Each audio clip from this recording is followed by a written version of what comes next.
Well, YouTube, hello and welcome to another episode of the Albino RHino Beer Review. That's right, I didn't say good day this time. Anyway, today we are drinking a beer from Oakville. Not from Cameron's. From Oakville's other brewery. That would be Trafalgar Ales and Meads. The only real brewery that really does meads in Ontario. They used to do meads for the Renaissance Festival, but that's beside the point because we're not drinking one of their meads. We are drinking their newest beer out at the LCBO. We are drinking the Trafalgar Ales and Meads. Excuse me. Honey IPA. So there you go, Honey IPA. Trafalgar Ales and Meads, Oakville, Ontario. 5.5 milliliter bottle, best before September 2014. Sorry, 5.5% ABV. What's it say up here? Pale ale brewed with honey. Well, is it a pale ale or an India Pale Ale? You say India Pale Ale right here. No, I'm just being a dick. I'm sorry, Mike. I'm sorry. Not a big fan of Trafalgar Ales and Meads. I've had not the greatest dealings with some of the staff there, as well as some of the beers there. So I do go into this hoping for something good, because I will admit there are some good beers that come out of Trafalgar. I just get a little scared anytime I see a Trafalgar product. He is one of the fathers of craft beer in Ontario, so regardless of how I feel, I still have to thank him for everything he's done for the craft beer movement in Ontario. He is well known in the craft beer movement in Ontario. He is part of the Black Creek Historic Brewery board of directors. Michael Arnold does a lot of things in the beer industry in Ontario. That being said, not always the greatest beers. There are beers I like. There's a lot of beers I don't. But let's see how the Honey IPA is. I'm actually really intrigued on it, to tell you the truth, because I think the honey will bring out a nicer, sweeter, fuller taste that will help tone down some hops. But then I don't know what hops you use, because there's really nothing on here. Other than that, not refrigerated. It's cellar temperature, probably sitting at about somewhere between 50 and 60 degrees is my guess. The house is at 62 upstairs, so we're below that down here.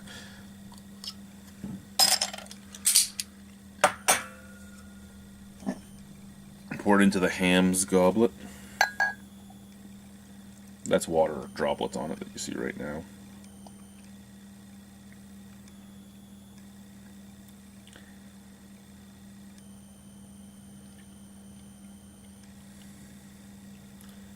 Okay, so really no head, little line, tiny snap crackle pop, little tiny line of head. It is honey colored. I cannot take that away. Look at that. That's beautiful.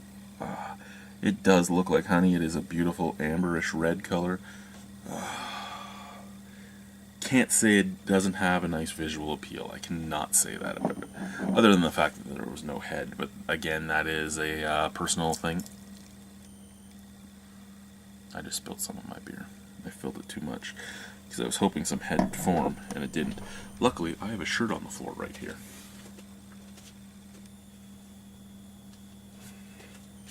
So I use the black shirt.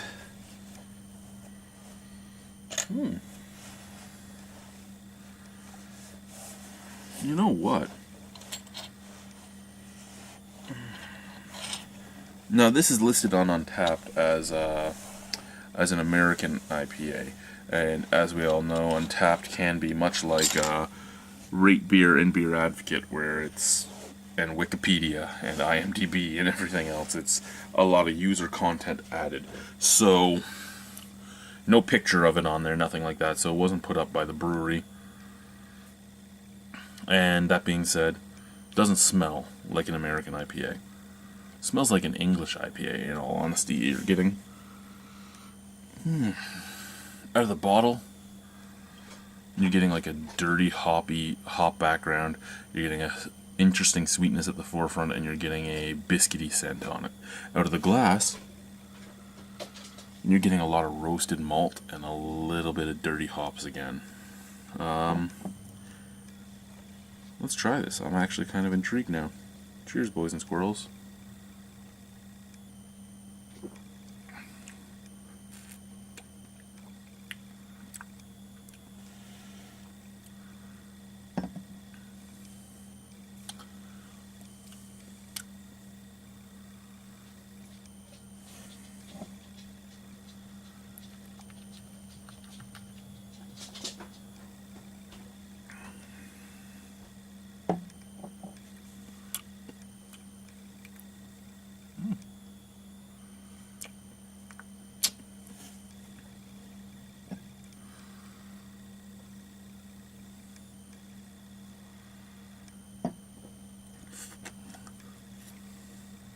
That is actually pretty good.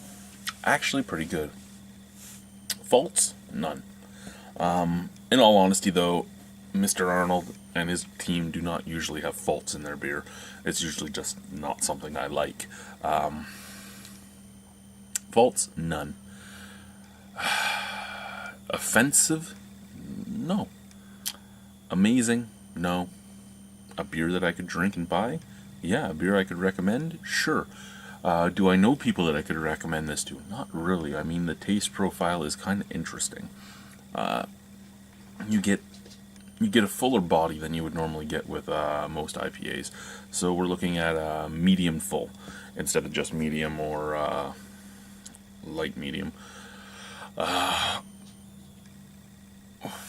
And that's going to come from the honey and everything else in there. A little nice sweetness on the forefront. There's a lot of roastiness to it too. It's almost nut brownish. It's almost like a hopped up version of a nut brown. So but with a heavier mouthfeel than a nut brown. You get a little bit of nuttiness in the taste, which is why I'm saying that. Like right now, I'm getting almost like a chestnut taste on the back of my throat. But you get a nice cereal graininess at the forefront. You get a nice sweetness at the forefront. A little bit of caramel, a little bit of honey. Fades to a nuttiness that fades to a dirty hop bitterness, much akin to a English hop. I'm not getting fruit. I'm not getting anything like that. I'm kind of getting a little bit of resininess as it sits on my palate. I mean, it's sitting there in the back of my throat, and earthiness. It's very earthy. A little biscuitiness from the yeast as well.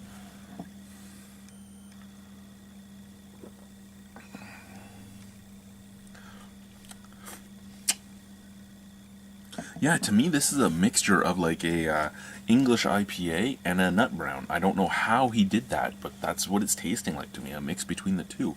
In all honesty, I actually like this beer. And I'm saying that with surprise because, again, I didn't go into this thinking much of it.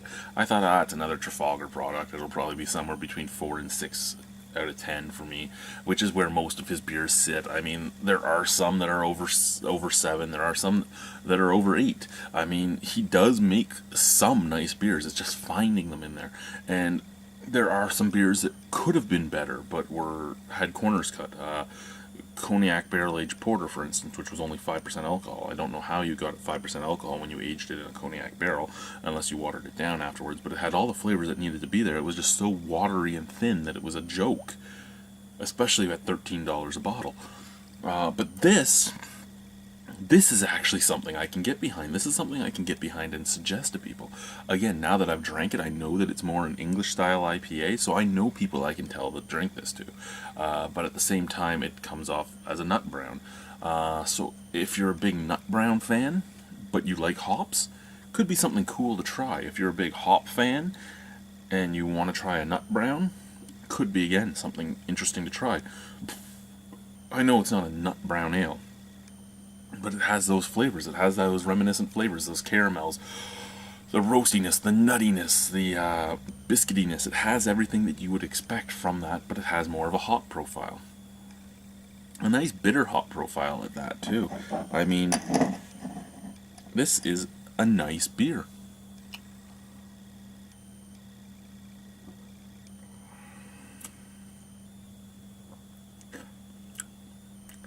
And again, at the temperature it's at, it's not hiding anything. This is it in its full potential, and it's nice. Out of 10 on this, a 7.75. I actually really like this. I will buy another bottle of this to either send to somebody or to share with somebody. You know what? Let's put an asterisk on that 7.75, okay?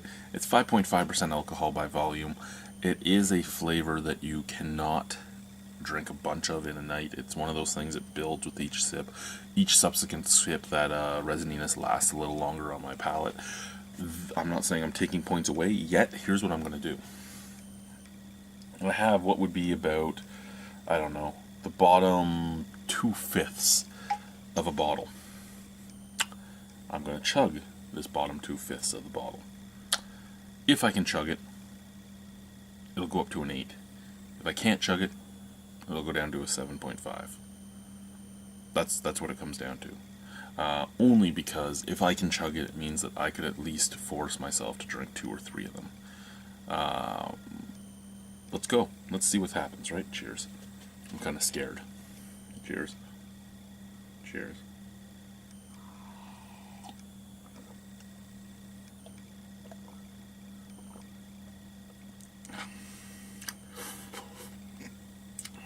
It went down fine. 8 out of 10. Trafalgar Honey IPA. Thank you guys. Bye.